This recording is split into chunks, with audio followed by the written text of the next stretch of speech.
I'm Mike Laidlaw, lead designer for Dragon Age 2, and today we're going to take a look at some PC gameplay and the two different ways you can play Dragon Age 2, as an action RPG, adjusting your strategy on the fly, or with a more considerate pause and play approach, issuing your orders tactically. Let's take a look.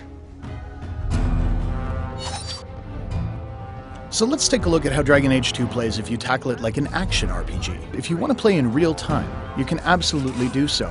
The Rogue really shines here, able to move quickly around the battlefield, get into position, and separate out enemies. Of course, once you get into the thick of things, you'll notice you can fluidly move between characters.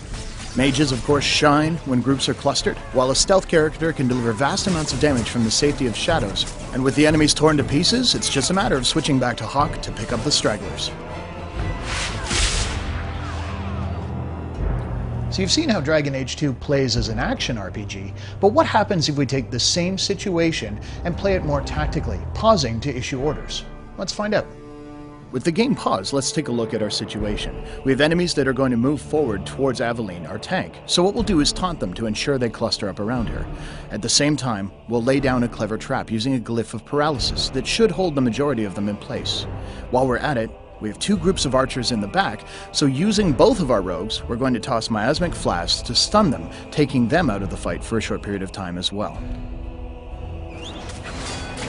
The enemy's approaching, they hit the trigger, perfect, they've fallen into our trap like we expected. And now we're able to cut down the back ranks, using our archer to eliminate theirs while they're stunned. The tank, of course, Aveline, can move in and start dishing out damage while the defenses are down on the paralyzed foes. Now that they're gathered up, let's take a look at the situation as it's evolved. Switching to Hawk, you'll notice that the enemies are all kind of standing in a row, perfect for a knockdown attack, which will scatter them off their feet and unable to move out of a rain of arrows that Varric will lay down over the battlefield. And there it is. Now switching back to our mage, we register the enemies are starting to weaken.